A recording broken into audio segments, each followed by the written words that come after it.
अबुल पाकिर जैनुल आबदीन अब्दुल कलाम का जन्म 15 अक्टूबर सन 1931 को तमिलनाडु के रामेश्वरम कस्बे में एक मध्यम वर्गीय तमिल परिवार में हुआ था।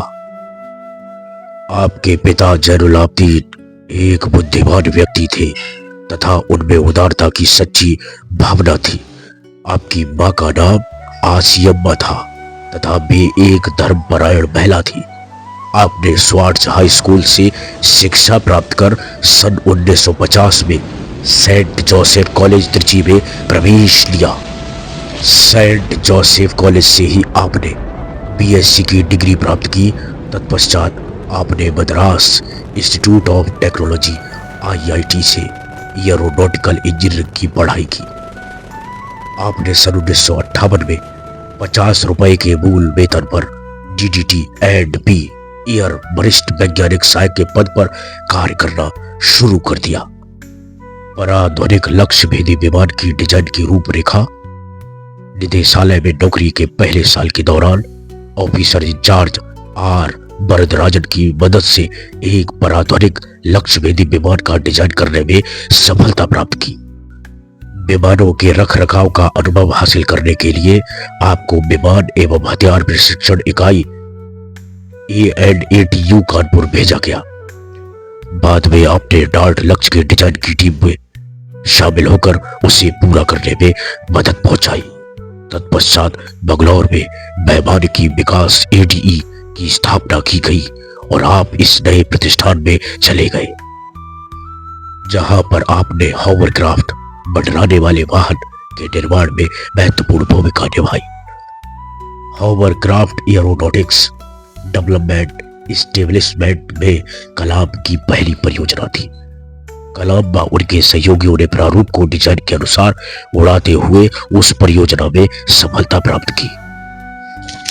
तीव्र गति के जेटों को शॉर्ट रन के बाद उड़ाने भरने के लिए प्रेरित करने वाली प्रणाली राटो, जिसका 8 अक्टूबर सन 1972 में सफलतापूर्वक परीक्षण किया गया, जिसकी मदद से सुखोई 16 जेट एयरक्राफ्ट अपने 2 किलोमीटर के सामान्य रन की बजाय मात्र 1200 मीटर शॉर्ट रन पर ही उड़ गया। आपने भारत में 60 के दशक के मध्य में इसरो में उन्नत संयोजित पदार्थों का विकास आरंभ किया। आपने 60 के दशक के उत्तरार्ध में त्रिवेंद्रम के space science and technology centre पर फाइबर रीइंफोर्स्ड प्लास्टिक डिवीजन की स्थापना की। यहां पर आपने अंतरिक्ष कार्यक्रम से लेकर सामान्य नागरिक के इस्तेमाल तक के लिए अनगिनत परियोजनाएं आरंभ करने का प्रयत्न किया। सन 1969 में पहली फ्लाईमैन बाइंडिंग इसरो में चालू करने में महत्वपूर्ण भूमिका निभाई तथा पहले हाईटेक प्रेशर नेसल के विकास के लिए कार्य आरंभ किया। आपने सैटेलाइट लॉन्च व्हीकल SLV-3 के तीसरे व चौथे चरणों के लिए उन्नत समिश्रों का प्रयोग करते हुए पहला रॉकेट मोटर केसिंग विकसित किया। विभिन्न समिश्रों के अधिक मात्रा में उत्पादन करने के लिए आपने रेनफोर्ड प्लास्टिक सेंटर की स्थापना की। जब अपनी प्रौद्योगिकी से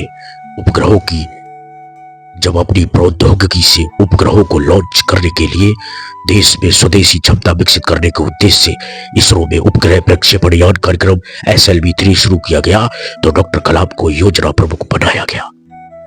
SLV-3 का मुख्य उद्देश्य उपग्रहों का प्रक्षेपण करने के लिए एक भरोसेमंद प्रणाली को डिजाइन, विकसित व संचालित करना था।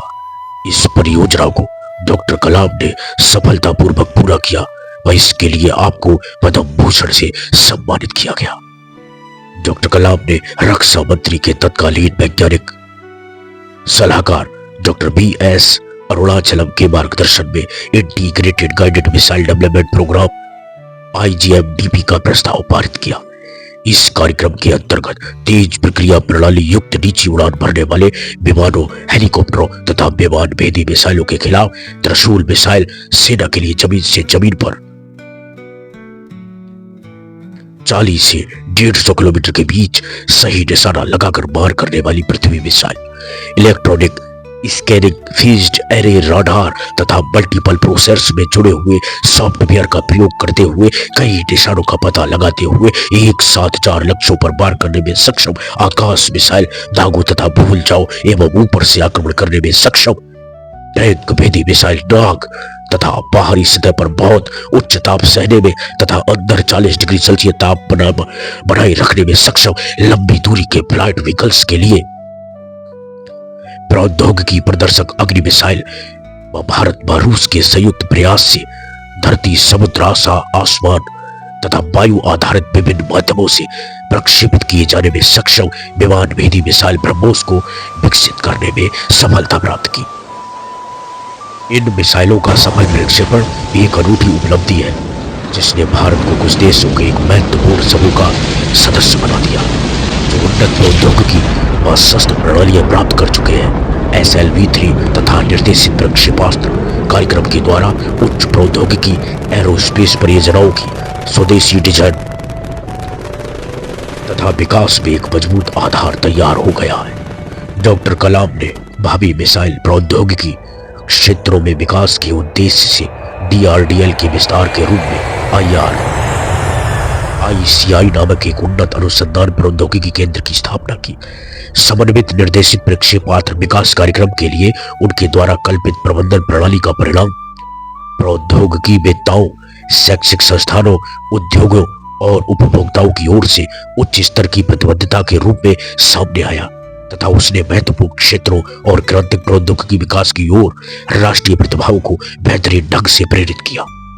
डॉक्टर कलाम ने जुलाई 1992 से नवंबर 1949 तक रक्षा मंत्री के वैज्ञानिक सलाहकार, department of defence research and development के सचिव और defence research and development organisation के महानिदेशक के रूप में कार्य किया। डॉक्टर कलाम का विश्वास है कि रक्षा प्रौद्योगिकी को राष्ट्रीय विकास के लिए प्रौद्योगिकीय उपकरण के रूप में इस्तेमाल किया जा सकता है। उन्होंने नवंबर 1999 से नवंबर 2001 तक कैबिनेट मंत्री के रैंक के तहत भारत सरकार के मुख्य वैज्ञानिक सलाहकार के रूप में अपनी सेवाएं दी। वे कई तरह के इस्तेमालों के लिए सहायक प्रणालियों तथा नव प्रवर्तनों की उत्पत्ति के लिए नीतियां, रणनीतियां तथा मिशन विकसित करने के लिए मुख्य रूप से उत्तरदायी रहे हैं। इसके अतिरिक्त उन्होंने सरकारी विभागों, संस्थाओं तथा उद्योग के साथ भागीदारी में रणनीतिक, आर्थिक तथा सामाजिक क्षेत्रों में विज्ञान तथा प्रौद्योगिकी दायित्वों को भी निभाया है। डॉक्टर कलाम को निम्नलिखित संस्थानों द्वारा डॉक्टर ऑफ साइंस की मानद उपाधि दी गई।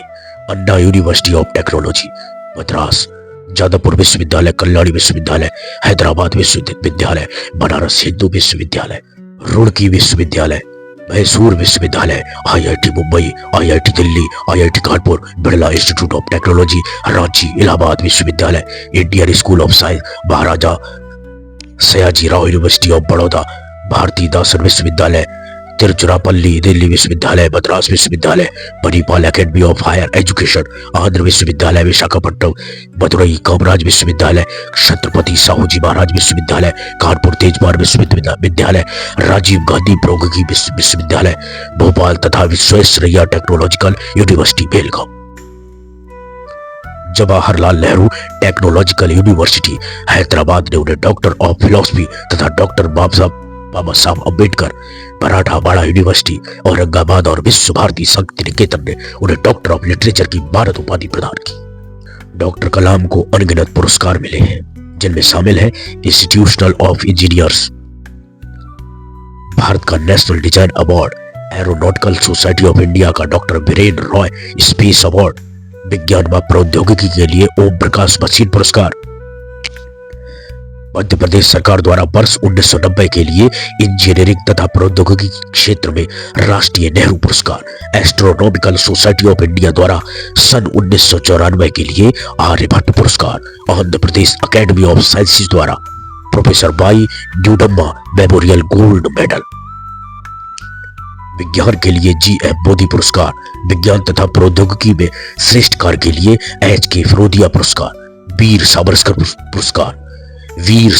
पुरस्कार, राष्ट्रीय एकता के लिए इंदिरा गांधी पुरस्कार, engineering staff college of India तथा इसरो के विशेष प्रोफेसर, Indian national academy of engineering तथा इंजीनियरिंग में lifetime contribution award. Doctor APJ Abdul Kalam को सन 1981 में पद्म भूषण, 1990 में पद्म विभूषण तथा 1997 में भारत रत्न सम्मान प्रदान किया गया। Doctor Kalam Indian national academy of engineering के सम्मानित सदस्य, Indian academy of sciences Bangalore के सम्मानित सदस्य, national academy of medical sciences नई दिल्ली के सम्मानित सदस्य, एरोनॉटिकल सोसाइटी ऑफ इंडिया के मानद सदस्य, institution of electronics and telecommunication engineers नई दिल्ली के मानद सदस्य एवं इसरो के विशिष्ट प्रोफेसर हैं। 25 जुलाई सन 2002 को डॉक्टर कलाम ने भारत के राष्ट्रपति पद की शपथ ली। आप देश के प्रथम वैज्ञानिक हैं जिन्हें यह सर्वोच्च पद प्राप्त हुआ। राष्ट्रपति का पद संभालने के पश्चात आप भारत के विकास के लिए कटिबद्ध रहे। इसके लिए आपने विजन 2020 नामक एक योजना तैयार की, जिसमें वे भारत को एक विकसित एवं महाशक्तिशाली राष्ट्र के रूप में देखना चाहते हैं।